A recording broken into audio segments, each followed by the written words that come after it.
आपका? मेरा नाम मिठन है जी। कहाँ से आए आप? मैं बटाले तो आया जी। ब्रदर क्या गवाही है आपकी? ਮੇਰੀ ਟੈਸਟੀਮਨੀ ਇਹ ਹੈ ਵੀ 2005 ਵਿੱਚ ਮੇਰੀ ਅਸੀਂ ਕਿਸ ਬਾਬੇ ਨੂੰ ਮੰਨਦੇ ਸੀਗੇ ਤੇ ਉਦੋਂ ਮੈਂ ਮਸੀਹ 'ਚ ਨਹੀਂ ਸੀਗਾ। 2005 ਚ ਮੇਰੇ ਬ੍ਰਦਰ ਦੀ ਇੰਗੇਜਮੈਂਟ ਸੀਗੀ ਤੇ ਕਿਸੇ ਬਾਬੇ ਨੇ ਮੇਰੇ ਘਰ ਸ਼ਰਾਬ ਦੇ ਦਿੱਤੀ ਸੀਗਾ ਤੇ ਉਸ ਸ਼ਰਾਬ ਤੋਂ ਬਾਅਦ 2-3 ਦਿਨ ਤੋਂ ਬਾਅਦ ਹੀ ਮੇਰੀ ਦੋ ਸਿਸਟਰ ਨੇ ਉਹ ਮੈਂਟਲ ਹੋ ਗਏ ਸੀਗੀਆਂ ਤੇ ਔਰ ਦਿਨ ਬਰ ਦਿਨ ਡੇ ਬਾਈ ਡੇ ਮਤਲਬ ਮੇਰੇ ਫਾਦਰ ਸਾਹਿਬ ਦਾ ਮਤਲਬ ਮੇਰੇ ਫਾਦਰ ਸਾਹਿਬ ਉਸ ਪਿੰਡ ਦੇ ਸਭ ਤੋਂ ਅਮੀਰ ਆਦਮੀ ਸੀਗੇ। ਜਿਸ ਦਿਨ ਉਸ ਬਾਬੇ ਨੇ ਸ਼ਰਾਬ ਦਿੱਤਾ ਸੀ ਨਾ ਉਹ ਮੇਰੇ ਫਾਦਰ ਸਾਹਿਬ ਦੀ ਉਹ ਜਿਹੜੀ ਇੱਜ਼ਤ ਸੀ ਨਾ ਉਹ ਸਾਰੀ ਰੁਲ ਗਈ ਸੀਗੀ। ਮੇਰੀਆਂ ਦੋ ਸਿਸਟਰ ਮੈਂਟਲ ਹੋ ਗਈਆਂ। ਉਸ ਤੋਂ ਬਾਅਦ ਡੇ ਬਾਈ ਡੇ ਮੇਰੇ ਫਾਦਰ ਸਾਹਿਬ ਦਾ ਬਿਜ਼ਨਸ ਲਾਸ ਹੁੰਦਾ ਗਿਆ ਮੇਰੇ ਵੱਡੇ ਬ੍ਰਦਰ ਦਾ ਬਿਜ਼ਨਸ ਲਾਸ ਹੋ ਗਿਆ। ਮੇਰੀ ਭਾਬੀ ਜੀ ਦੀ ਡੈਥ ਹੋ ਗਈ ਔਰ ਇੱਕ ਸਮਾਂ ਐਸਾ ਆ ਗਿਆ ਸੀਗਾ ਕਿ ਅਸੀਂ ਲੱਖਾਂ ਤੋਂ ਕੱਖਾਂ ਤੱਕ ਹੋ ਗਏ ਸੀਗੇ ਪਰ ਵੀ ਸਾਡੇ ਕੋਲ ਰੋਟੀ ਖਾਣ ਲਈ ਇੱਕ ਸਮਾਂ ਸੀਗਾ, ਰੋਟੀ ਖਾਣ ਲਈ ਪੈਸੇ ਨਹੀਂ ਸੀਗੇ। ਪਰ ਮੈਂ ਉਦੋਂ ਮਸੀਹ 'ਚ ਨਹੀਂ ਸੀਗਾ, ਮੈਨੂੰ ਨਹੀਂ ਪਤਾ ਸੀਗਾ ਕਿ ਸ਼ਰਾਬ ਕੀ ਹੁੰਦੇ ਆ, ਇਹ ਕਰਜ਼ ਕੀ ਹੁੰਦੇ ਆ। ਪਰ ਡੇ ਬਾਈ ਡੇ ਮਤਲਬ ਟੋਟਲ ਸਾਡੀ ਲਾਈਫ, ਮੇਰੀ ਲਾਈਫ, ਮੇਰੇ ਫਾਦਰ ਸਾਹਿਬ ਦੀ ਲਾਈਫ, ਮੇਰੇ ਬ੍ਰਦਰ ਦੀ ਲਾਈਫ ਇੱਕ ਬਲੈਂਡ काला साया साढ़े हिस्से से आ गया सीगा। और ब्रदर आपके परिवार में कौन कौन डिस्टर्ब हुआ, मेंटली अपसेट हुए? मेरी बड़ी दो सिस्टर वो टोटली मेंटली डिस्टर्ब हो गई। इतों तक वो पागल वांग रात नूं भज जाना, चीका मारनियां, मतलब उन्हां दी सुध बुध है ही नहीं, जिद्दां उन्हां दा दिमाग ही नहीं उन्हां दे सिर च। पूरी तरह मतलब पागल हो चुके थे आपके दो सिस्टर्स? हाँ जी, बहुत ज्यादा मेंटल हो चुके सीगे। मतलब 2-4 दिन बाद ही उस शराब तो 2-4 दिन बाद ही और इस तरह आपके घर में वो काम करना शुरू किया? हाँ जी। और फिर आप बता रहे किसी की डेथ हुई? हाँ, मेरी भाभी की डेथ हो गई। जून 2012 में आपकी बड़ी भाभी की डेथ हो गई थी। Yes yes yes. उसके बाद आपके भाई जो थे वो डिप्रेशन में चले गए थे। मेरे ब्रदर डिप्रेशन में चल गए थे क्योंकि वो सोचते थे कि इन्हें बच्चों की, क्योंकि ਅਸੀਂ ਉਹਨਾਂ ਦੀ ਬੱਚਿਆਂ ਦੀ ਮਾਂ ਕਿੱਥੋਂ ਲੈ ਕੇ ਦਈਏ। ਸਾਰਾ ਕੁਝ ਉਹਨਾਂ ਦਾ ਕੰਮ ਵੀ ਲਾਸ ਹੋ ਗਿਆ, ਮੇਰੇ ਫਾਦਰ ਸਾਹਿਬ ਦਾ ਕੰਮ ਲਾਸ ਹੋ ਗਿਆ। ਮੈਂ ਸਟੱਡੀ ਕਰਦਾ ਸੀਗਾ तो लाइफ एक कह लो भी ਆਪਾਂ ਇੱਕ ਟੋਏ ਵਿੱਚ ਡੇਗੇ ਸੀਗੇ।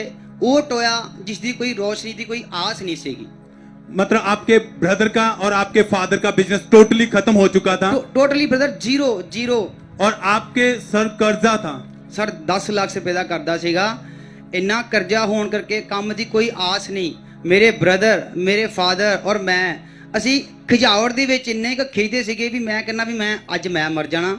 ਮੇਰੇ ਫਾਦਰ ਨੇ ਕਹਿਣਾ ਨਹੀਂ ਮੈਂ ਮਰਨਾ ਵਾ ਕਿਉਂਕਿ ਮੇਰਾ ਕੰਮ ਫੇਲ ਹੋਇਆ ਪਹਿਲਾਂ। ਵੱਡੇ ਬ੍ਰਦਰ ਨੇ ਕਹਿਣਾ ਮੇਰੀ ਜ਼ਿੰਦਗੀ ਨਰਕ ਹੋਈ ਆ, ਮੇਰੀ ਵਾਈਫ ਮਰ ਗਈ ਆ, ਮੇਰੇ ਬੱਚੇ ਰੁਲ ਗਏ ਆ, ਮੈਂ ਪਹਿਲਾਂ ਮਰਨਾ। ਮਤਲਬ ਟੋਟਲੀ ਇੰਨਾ ਕੁ ਬਹੁਤ ਜ਼ਿਆਦਾ ਮੰਦਾ ਹਾਲ ਸੀਗਾ ਮੇਰੀ ਫੈਮਿਲੀ ਦਾ। ਮੇਰੇ ਰਿਸ਼ਤੇਦਾਰ ਸਭ ਛੱਡ ਕੇ, ਮੇਰਾ ਕੋਈ ਯਾਰ ਨਹੀਂ ਰਿਹਾ, ਕੋਈ ਮੇਰਾ ਈਵਨ ਕਿ ਮੈਨੂੰ ਕੋਈ ਆਪਣੇ ਨਾਲ ਬਿਠਾ ਕੇ ਖੁਸ਼ ਨਹੀਂ ਸੀਗਾ ਵੀ ਕਹਿੰਦਾ ਸੀਗਾ ਇਹ 0% ਆ, ਇਹ ਕਦੀ ਜ਼ਿੰਦਗੀ 'ਚ ਕਾਮਯਾਬ ਨਹੀਂ ਹੋ ਸਕਦਾ। ਮੇਰੇ ਬ੍ਰਦਰ ਨੂੰ ਠਗਾ ਰਿਆ, ਮੇਰੇ ਫਾਦਰ ਸਾਹਿਬ ਨੂੰ, ਇੱਥੋਂ ਤੱਕ ਪੈਸੇ ਲੈਣ ਵਾਲੇ ਮੇਰੇ ਫਾਦਰ ਸਾਹਿਬ ਨੂੰ ਚੁੱਕ ਕੇ ਲੈ ਜਾਂਦੇ ਸੀਗੇ। ਔਰ ਮੇਰੇ ਫਾਦਰ ਸਾਹਿਬ ਨੇ 1-2 ਵਾਰੀ ਝਗੜਾ ਕੀਤਾ ਸੀਗਾ ਤਾਂ ਉਸ ਸਮੇਂ ਮੇਰੇ ਕੋਲ ਕੋਈ ਕੰਮ ਨਹੀਂ ਸੀਗਾ ਵੀ मैं ਉਹਨਾਂ ਦੇ ਪੈਸੇ वापस कर सका। मतलब इतनी कंडीशन खराब हो चुकी थी, पैसे लेने वाले आपके घर में आते थे और आपके फादर को उठा के ले जाते थे और लड़ाई झगड़ा होता था। आप हाँ जी, सुबह 6 ਵਜੇ दिन चढ़ के सी चाह पीन तो पहला भी लोग आके साढ़े घर बैठ जाते सीगे और मेरे फादर साहब ਨੂੰ टॉर्चर करते सीगे। मेरे को सिर्फ उस टाइम मैं हथ जोड़ के कोई प्रार्थना के कहना भाजी थोड़ा चिर वेट करो मैं ਤੁਹਾਡੇ पैसे वापस कर दांगा। और कंडीशन बहुत ज्यादा खराब हो चुकी थी? बहुत ज्यादा ब्रदर, मैं इन्ना कि ज्यादा टेंशन सीगा भी मैंने कोई आस नहीं सी। मैं डेली बाइक ते जाना, मैं कहना मैं हुणे सुसाइड कर देना। मैं सोचता सीगा भी मैं कि गड्डी थल्ले आके मर जावां, ਜਿਹੜੇ ਉਹ ਪੈਸੇ ਮਿਲਣਗੇ ਉਸ ਪੈਸੇ ਨਾਲ ਸ਼ਾਇਦ ਮੇਰੀ ਫੈਮਿਲੀ ਦਾ ਭਲਾ ਜਾਵੇ। ਜੇ ਮੈਂ ਬਾਈਕ ਤੇ ਜਾਣਾ ਤਾਂ ਵੀ ਮੈਂ ਰੋਣਾ, ਸਵੇਰ ਰੋਣਾ, ਸ਼ਾਮ ਮੈਂ ਰਾਤ ਸਾਰੀ ਰਾਤ ਸੌਂਦਾ ਨਹੀਂ ਸੀਗਾ। ਸਾਰੀ ਰਾਤ ਮੈਨੂੰ ਇਹੋ ਟੈਨਸ਼ਨ ਸੀ ਵੀ ਅਗਲਾ ਦਿਨ ਚੜੇ ਕਿਤੇ ਇਹੋ ਜਿਹਾ ਨਾ ਅਜੇ ਕੋਈ ਸਾਡੇ ਘਰ ਫੇਰ ਪੈਸੇ ਨਾ ਆਏ। ਮੇਰੀ ਰੂਹ ਕੰਬਦੀ ਸੀਗੀ ਉਸ ਮਤਲਬ ਉਹ ਕਰਜ਼ੇ ਦੇ ਕਾਰਨ। ਮੇਰੀ ਫੈਮਿਲੀ, ਮੇਰੀ ਮਾਤਾ, ਸਿਸਟਰ ਆਲਰੇਡੀ ਡਿਪਰੈਸ਼ਨ ਪਾਗਲ ਹੋ ਗਈਆਂ। 5 ਮੇਰੀਆਂ ਸਿਸਟਰ ਨੇ, 2 ਸੀ ਬ੍ਰਦਰ ਆ, 2 ਸਿਸਟਰ ਮੈਂਟਲ ਹੋ ਗਈਆਂ। ਮਦਰ ਨੇ ਵੀ ਡਿਪਰੈਸ਼ਨ 'ਚ ਰਹਿਣਾ। ਵੱਡੇ ਬ੍ਰਦਰ ਨੇ ਕਿਉਂਕਿ ਉਹਦੀ ਆਲਰੇਡੀ ਵਾਈਫ ਡੈਥ ਹੋ ਗਈ, 2 ਬੱਚੇ। ਮਤਲਬ ਲਾਈਫ ਇੱਕ ਕਹਿ ਲਓ ਵੀ कोई आस नहीं सी लाइफ विच। मसीह तो पहला, मसीह च आउण तो पहला दे सब काम जो मेरी लाइफ च होए। और सब यार दोस्त और रिश्तेदार जो रिलेटिव थे वो सब आपको छोड़ चुके थे? सब मेरा मजाक करते सीगे। मैं लोगों के मंगवे कपड़े पाउंदा सीगा। सिर्फ 3 ही मेरे यार ने, 3 ही मेरे स्पिरिचुअल ब्रदर ने उस जगह ते चर्च च बैठे ने। उन्हां तो इलावा पहला परमेश्वर फिर मेरे आत्मिक पिता और कंडीशन इतनी ज्यादा खराब हो चुकी थी कि घर में खाने के लिए कुछ नहीं होता था। बहुत मंदा हाल सी ब्रदर, बहुत मंदा हाल, इवन मैं बयान नहीं कर सकता। और हमेशा परिवार में बैठ के आप यही मन में आता था, फादर बोलते थे मैं सुसाइड करूंगा, आपके ब्रदर बोलते थे कि मैं सुसाइड करूंगा, यस और आपके मन में भी हमेशा सुसाइड के बारे में प्लान चलते रहते थे। ब्रदर मैं रोज रोज रोज मरदा सीगा। मैं कहना मैं अपने जिस हॉस्पिटल 'ਚ ਮੈਂ ਟ੍ਰੇਨਿੰਗ ਕਰਦਾ ਸੀ ਨਾ, ਮੈਂ ਉਸ ਡਾਕਟਰ ਨੂੰ ਕਿਹਾ ਸੀਗਾ ਜੇ ਮੈਨੂੰ ਇਸ ਹਸਪੀਟਲ 'ਚ ਕੱਢਿਆ ਮੈਂ ਇਸੇ ਹਸਪੀਟਲ 'ਚ ਦਵਾਈ ਖਾ ਕੇ ਮਰ ਜਾਣਾ, ਜਾਂ ਤਾਂ ਮੈਂ ਇੱਥੋਂ ਕੁਝ ਸਿੱਖ ਕੇ ਜਾਊਂਗਾ ਜਾਂ ਤਾਂ ਮੇਰੀ ਲਾਸ਼ ਜਾਊਗੀ। ਪਰ ਉਹ ਇਨਸਾਨ ਨੇ ਮੈਨੂੰ ਆਪਣੇ ਹਸਪੀਟਲ 'ਚੋਂ ਕਦੀ ਕੱਢਿਆ ਨਹੀਂ। ਜਿਸ ਦਿਨ ਮੈਂ ਆਪਣੀ ਟ੍ਰੇਨਿੰਗ ਪੂਰੀ ਕਰਕੇ ਗਿਆ ਕਹਿੰਦਾ ਬੇਟੇ ਅੱਜ ਵੀ ਤੇਰੇ ਲਈ ਰਸਤੇ ਖੁੱਲੇ ਆ। और पूरी तरह से आपकी फैमिली टूट चुकी थी। यस यस ब्रदर, और किसी फ्रेंड ने आपको खामरा चर्च के बारे में यस बताया। यस मेरे स्पिरिचुअल ब्रदर ने वो इस जगह मौजूद ने, उन्होंने मैंने दसिया जी। और फिर आपने उनके कहने पर आप चर्च में आए।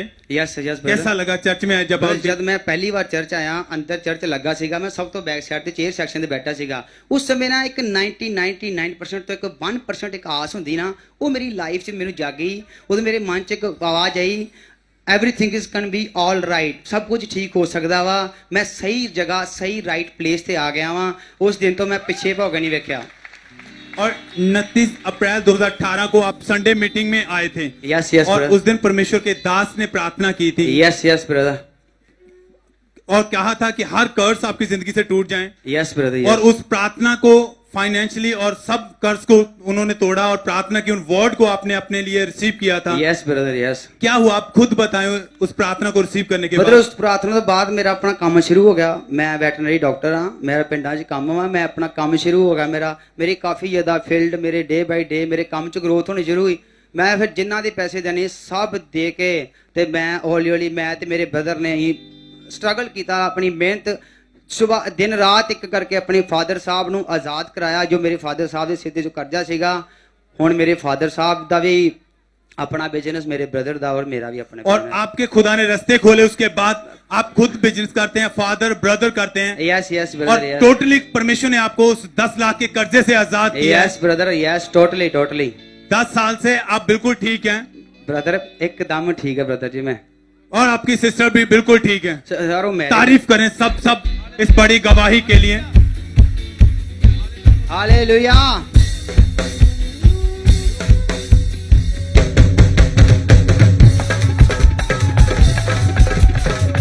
इन सभी